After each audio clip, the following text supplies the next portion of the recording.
Welcome to The Source, where we combine the headlines with in-depth conversations with the newsmakers themselves. I'm Pinky Webb. Today on the program, as COVID-19 cases continue to decline, the OCTA Research Group says Metro Manila is winning against the Delta surge. Business groups call for a downgrade of Metro Manila alert level, with concerns on limited business operations and the mandatory 13th month pay. OCTA Research Fellow Guido and Presidential Advisor for Entrepreneurship, Joey Concepcion, join us live.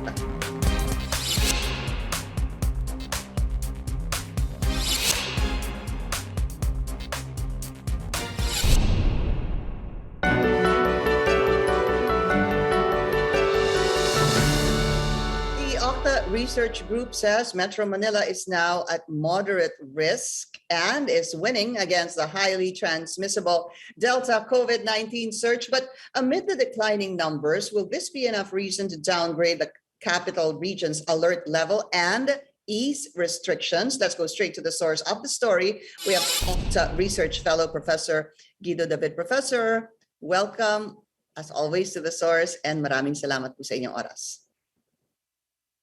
Yes, good morning, Pinky, and good morning to the source. Thank you, as always, for inviting me.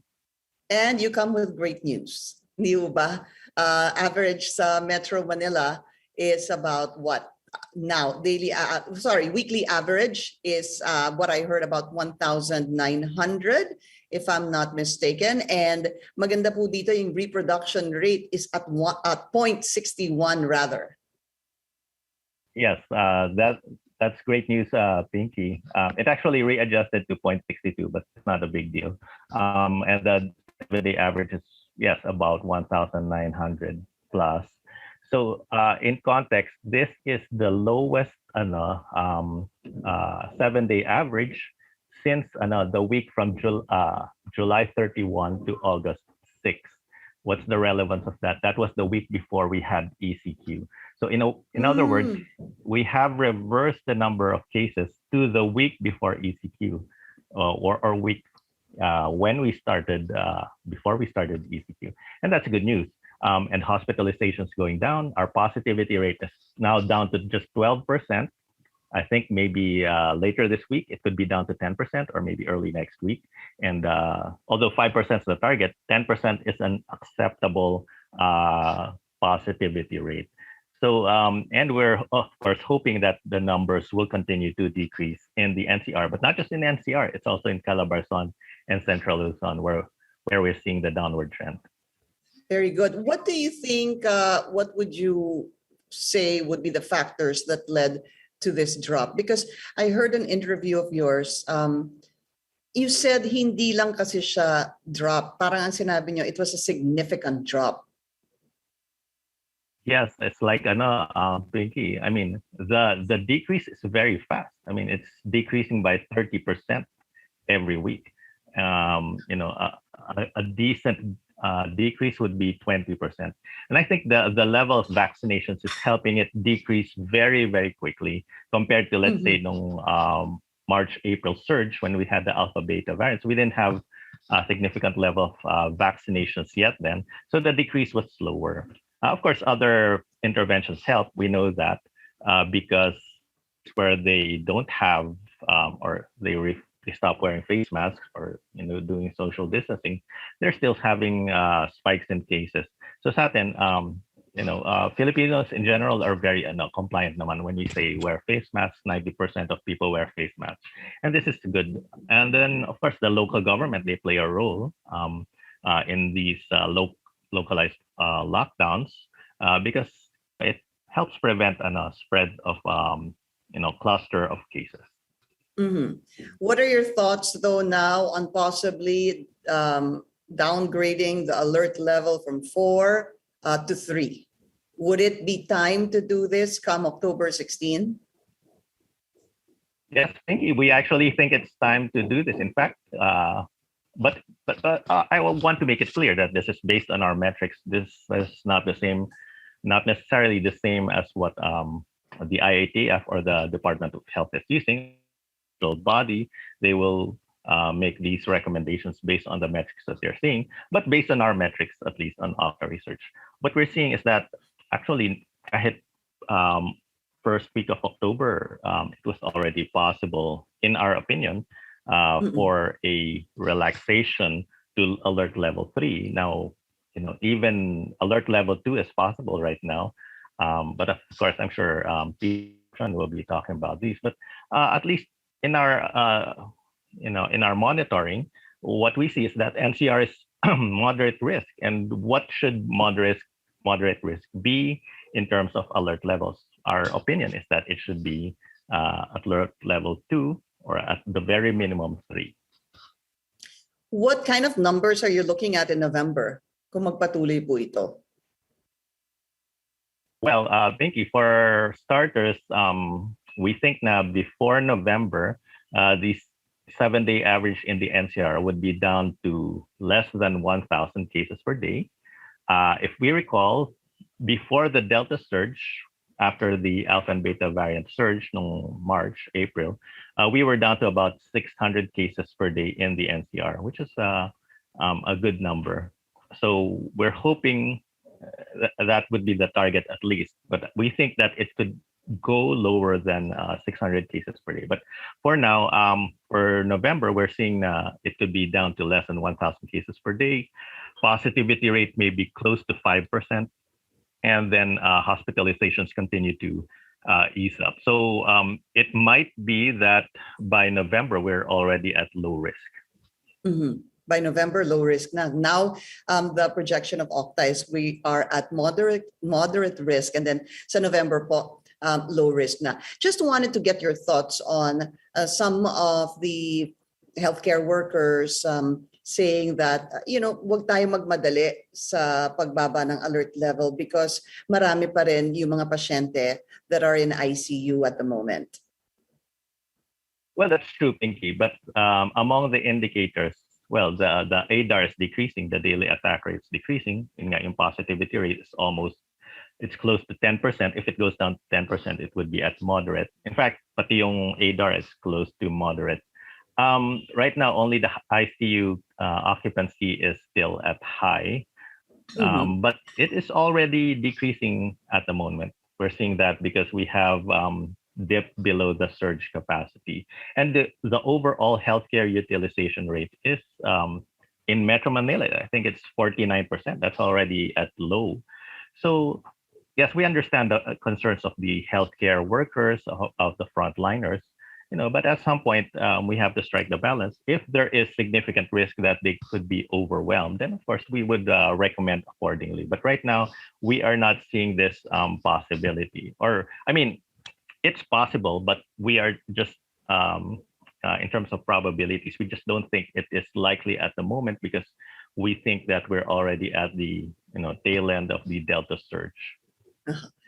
What about the vaccination of the 12 to 17-year-olds? This will begin on Friday, and likewise, of course, Nihuba, the general population. How big of an effect would this be on the numbers we're seeing right now?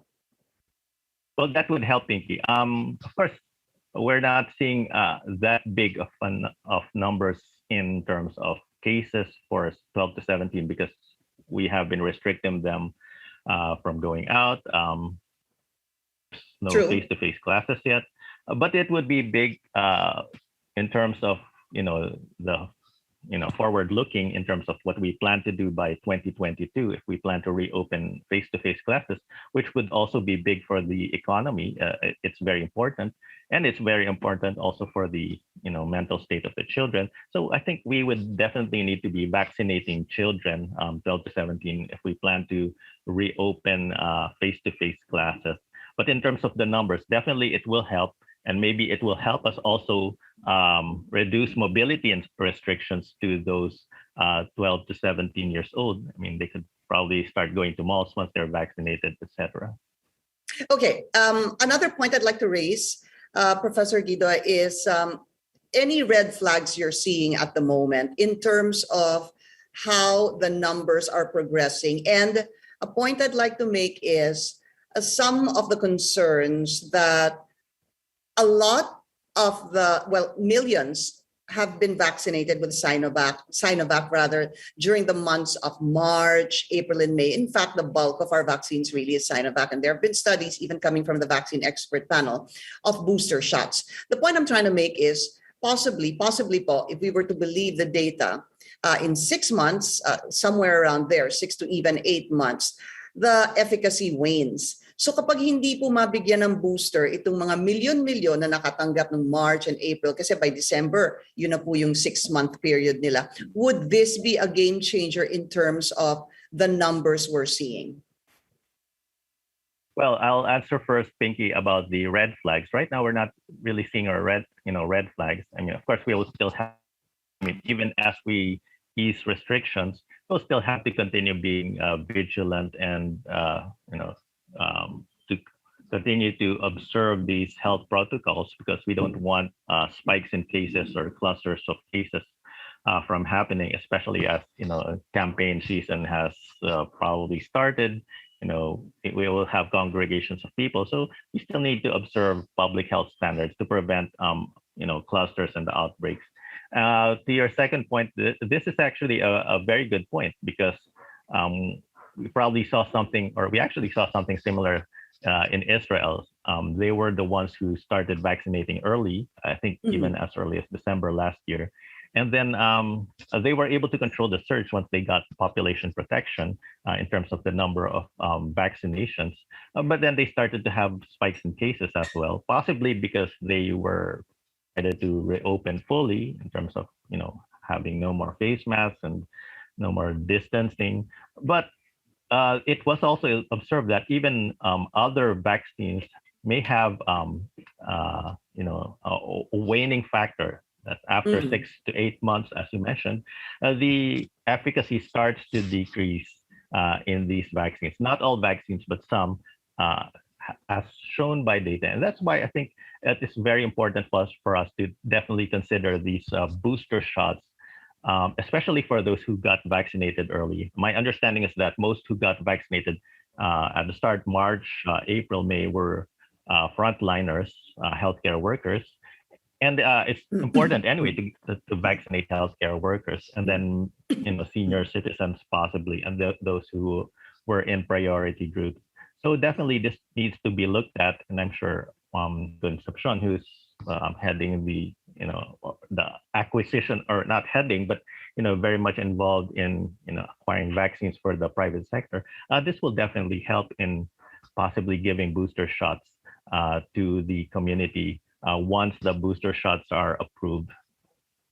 Last question, Professor Guido, what's Christmas going to look like for us? Well, Pinky, we're not seeing any red flags at the moment. And of course, you mentioned some concerns about waning efficacy. But overall, we think that it's going to be a good Christmas for us. I'm very optimistic that, it's not just the light at the end of the tunnel, but, we're seeing the end game. And that, as we saw in India, for example, they had the surge last March, April. It was a massive surge, a Delta. Since then, they have contained it. They have had no resurgence. We're hoping, and I'm expecting to see the same thing in the Philippines, that once we're over this, it will continue. I mean, that would be good news for the country, for Christmas, in terms of there could be more gatherings possible, or bigger gatherings possible once once the cases are at a low number, when we're at low risk and we have more vaccinations. Not promising this yet, but I'm definitely very optimistic about December, even November to December, and on to next year. We could have face-to-face classes by next year, and this will all be a significant boost to our economy. Professor Guido David, thank you so much for your time. Thank you as always, Pinky. Good morning. And we'll be taking a short break. Business groups are also calling for the downgrading of Metro Manila's alert level presidential advisor for entrepreneurship. Joey Concepcion joins us after the break. Please stay tuned.